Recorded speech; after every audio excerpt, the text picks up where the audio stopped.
This morning we're standing out in one of the most beautiful desert areas in south central Oregon. We are near Cabin Lake. This is an area that is a transition zone between the shrub-steppe community and the Ponderosa Pine Forest. And we are standing in a spot that is just crawling with wildlife.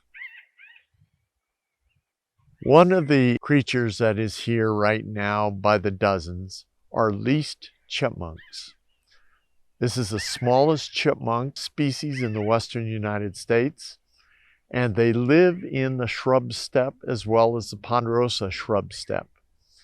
And by shrub-steppe, I mean the sage and rabbit brush and bitterbrush and bunch grass, and that community is incredibly important to wildlife because of all of the seeds and the insects that are attracted to this area.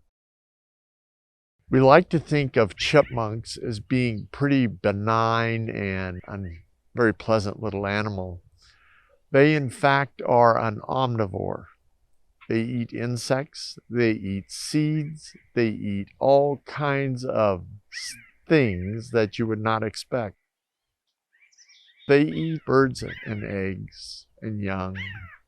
And the amazing thing about these chipmunks is that they are so common in this habitat here. Today we probably saw 12 to 15 least chipmunks right at this one water hole that we were at.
Another rodent that is in the area is the golden-mantled ground squirrel.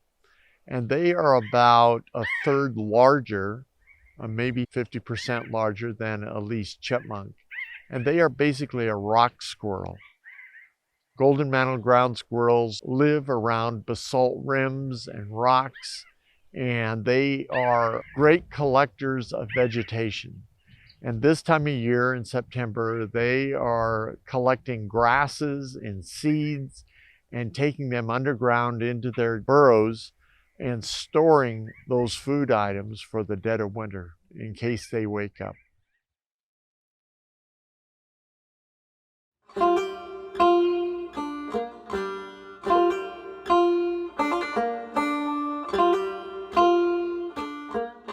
We are in a transition zone here, and the important thing about transition zones is that they provide lots and lots of habitat in areas.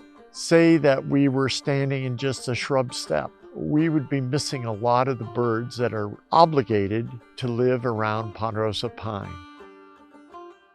If we were in a strict Ponderosa pine forest, we'd be missing those birds that are shrub steppe obligate species.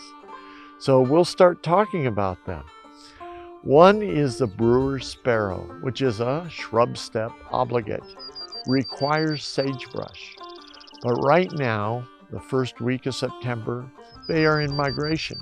And so now we find them in the transition zones and coming to these pools of water. They are a very small sparrow, and they are a sparrow that nests in sagebrush. And it's kind of unusual in the summer to find them anywhere in an area with lots of big ponderosa pine, but not during migration. They go through here by the hundreds, probably hundreds of thousands. Another species that lives here in this area are, because of the ponderosa pine, are large numbers of one of my favorites, the pinyon jay. Pinyon jays are in this area, and it's a mix of shrub-steppe and some juniper, but mostly ponderosa pine and shrub-steppe. And they live here by literally flocks of hundreds. We had a flock yesterday that was here, probably 150 plus birds, and they are steel gray blue. The adults are very blue. The younger birds, hatchier birds that were hatched this year, are more gray and not so much blue. They are truly a vociferous species. You can hear them coming and going from great distances, and they are always in flocks. In fact, I hear them right now.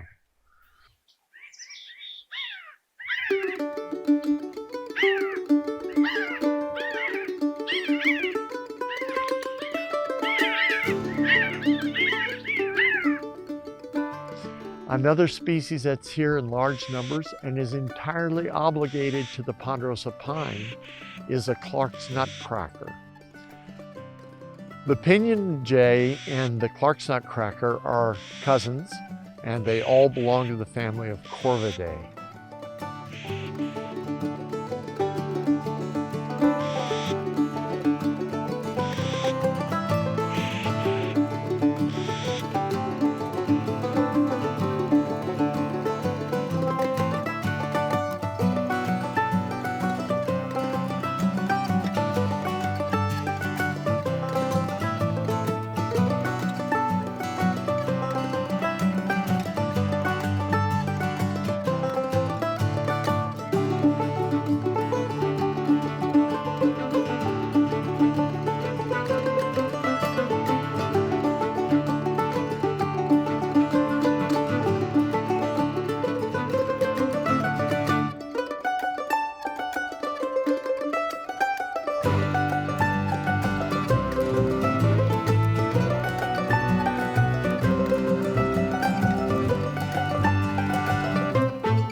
So another species of bird that arrived at the pool today were white-headed woodpeckers. White-headed woodpeckers are a ponderosa pine obligate. They are not found in the shrub steppe. So to have them come in, we had 4 of them come in today, absolutely gorgeous. And this is a bird that excavates cavities in stumps of ponderosa pine and in dead snags of ponderosa pine. And they live deep in these cavities. They lay their eggs in these cavities. They roost in these cavities. And for them to be out feeding all over during the daytime, it makes it pretty hard to locate them. And to have 4 of these absolutely stunning black-bodied, white-headed birds come in and be drinking and bathing right in front of us was an amazing experience. Only the males have red on their nape.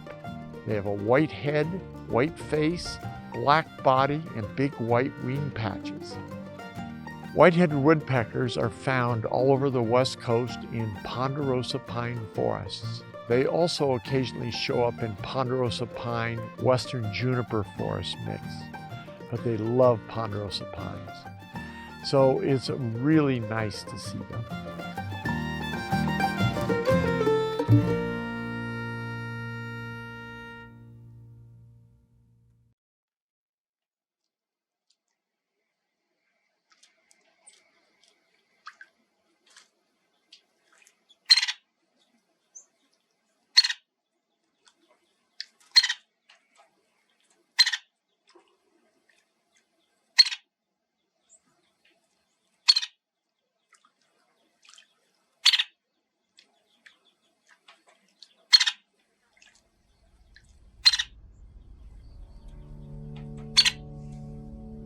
Another species that's here is the green-tailed towhee. And green-tailed towhees are not ponderosa pine obligate birds, but they are shrub-steppe obligate birds. And they love rocky rims, especially with bitterbrush and mountain mahogany. Well, there is no mountain mahogany here, but lots of bitterbrush.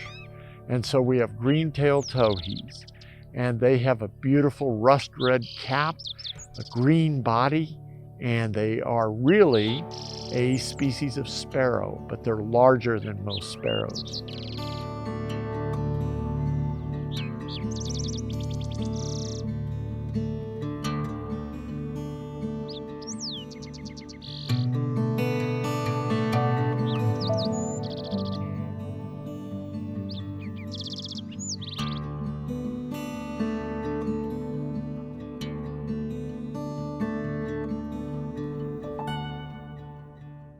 Another species that showed up at the pools today was vesper sparrows, which are about a third larger than chipping sparrows or brewer's sparrows. And they have a beautiful white eye ring around their eye and a beautiful little rusty red shoulder on their wing.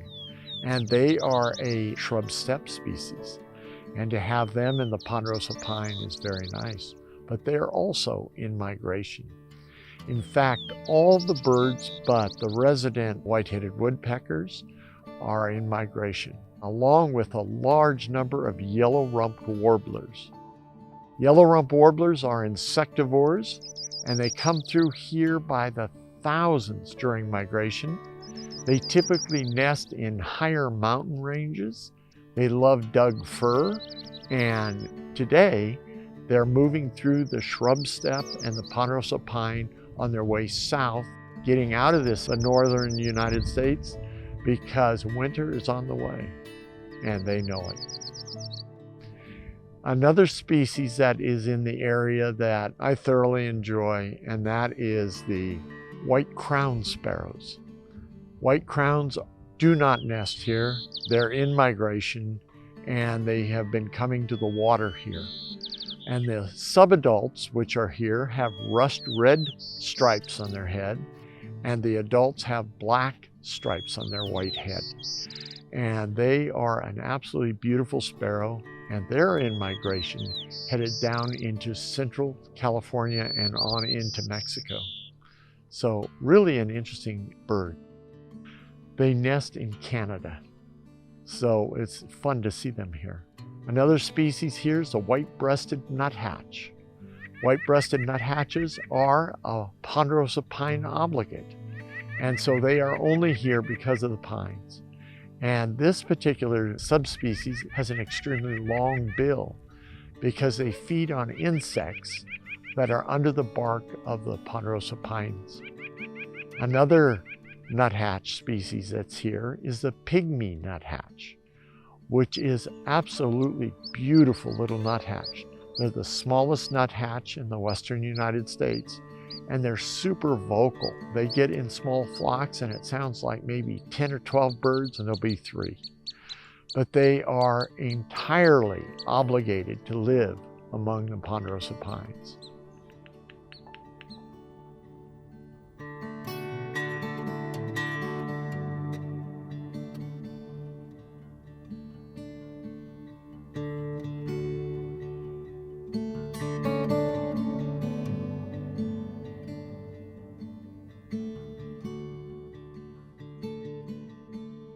Another species that we saw some of today were the red crossbills.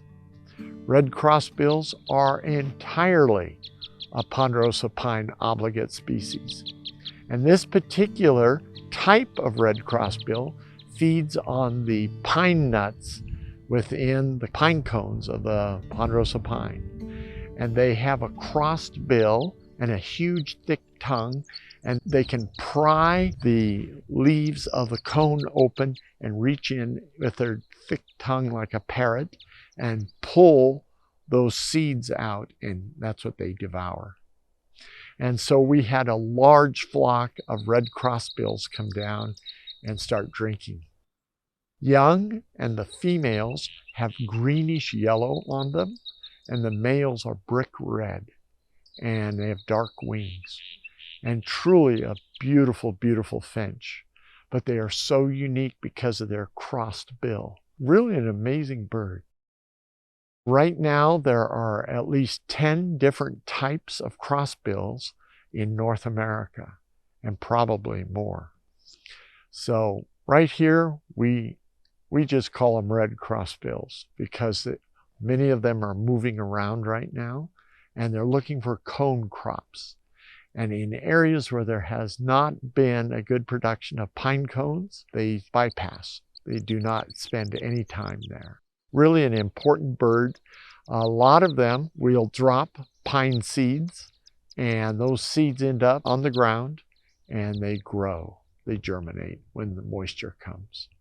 Right now we're in a drought, and this soil here is bone dry, and there's no moisture, and the plants are stressed, and the birds are looking for water. So the amazing thing is, I happen to know that there were several pools here, and they are kept full by volunteers who come out here and put water in them. And so we filled one of them with 5 gallons of water today, and the birds are just here by the hundreds drinking. So really important sources of water for them. This is a very well-known site by Oregon birders, and it's well worth a visit.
This afternoon, we're standing in one of the most amazing forested areas in eastern Oregon.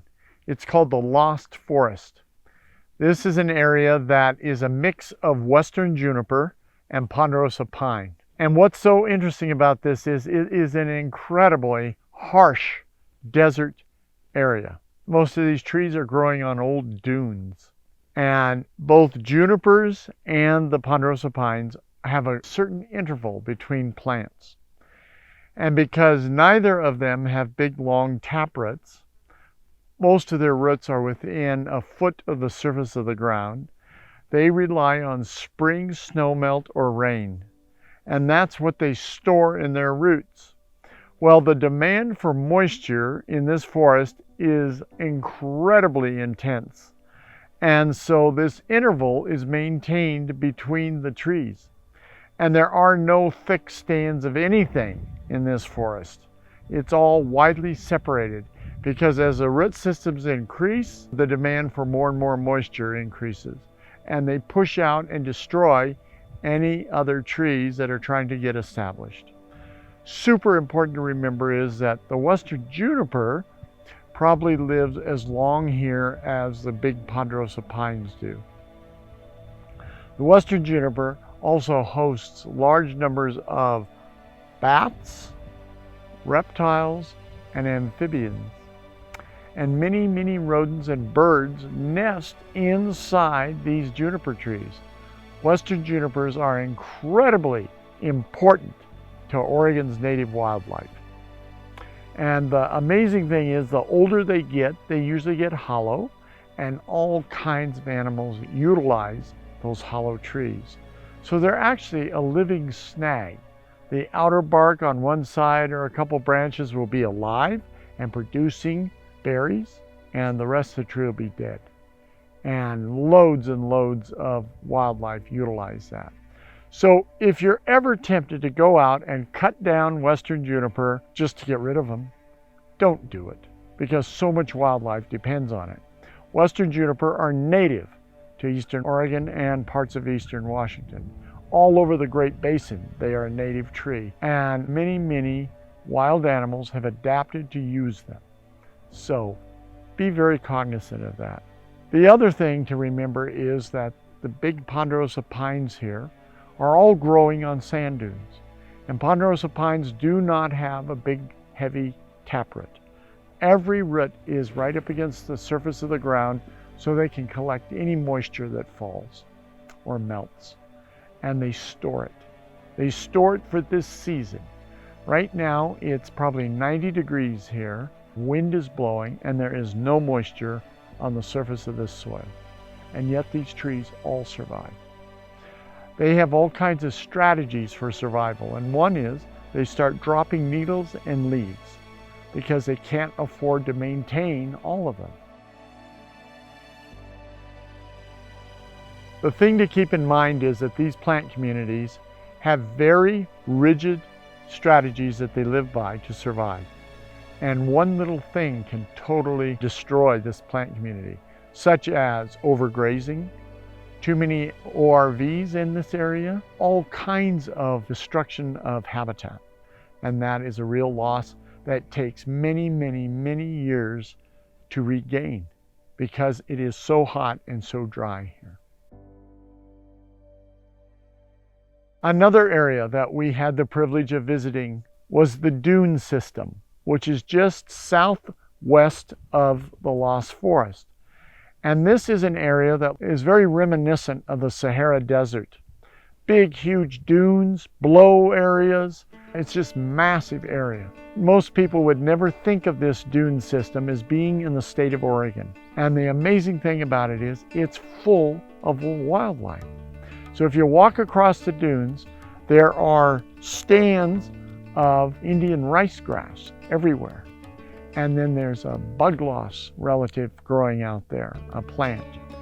And around every one of those grasses or bugloss are rodent tracks.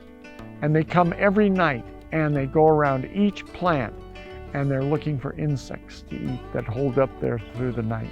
There's Great Basin jumping mouse and Ord's kangaroo rats, and I could see their prints everywhere. And also their burrows. So they burrow into that sand and outwait the heat of the day. And as soon as the sun is down, about 45 minutes, they start coming out looking for seed to eat and insects. So really a wild place.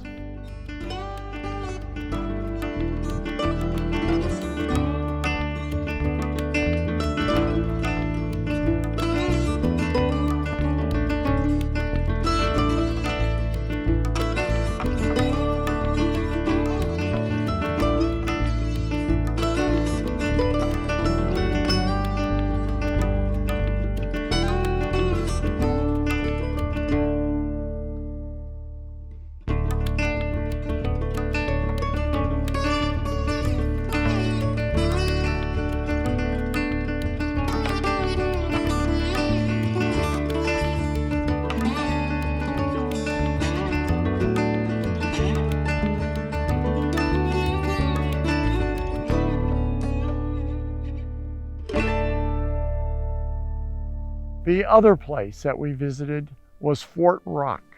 And Fort Rock is this massive caldera in the middle and an uplift, tough geologic formation. And it's made from compressed ash, pumice, and bits and pieces of basalt. And it rises high into the air. And over the many years, it has eroded. And it's created these designs and burrows and tunnels and columns and you name it. All of the face, the western face and all the way around Fort Rock is utilized by wildlife. There are turkey vultures that nest there, canyon wrens that nest there, golden eagles nest there, prairie falcons nest there, ferruginous hawks nest there. So it is an amazing place for wildlife. And this time of year, in the early fall, it's very hot there. And so the whole western face of the rock is pretty much abandoned by this time of year, and they all hang around on the eastern face in the shadows. Loads of rodent skulls, leg bones, and everything along the base. And that's where birds of prey have been eating rodents, and then they regurgitate pellets. And those pellets fall down the hundreds of feet to the floor along the edge and bottom of the tuft wall. And then those pellets disintegrate and leave those bones everywhere. The area has a trail, a game trail, all the way around it. It's a pretty amazing sight. It looms up out of the desert, and you can't miss it. Fort Rock is an amazing place to visit, but it needs your protection and your care. And please don't litter. Thank you.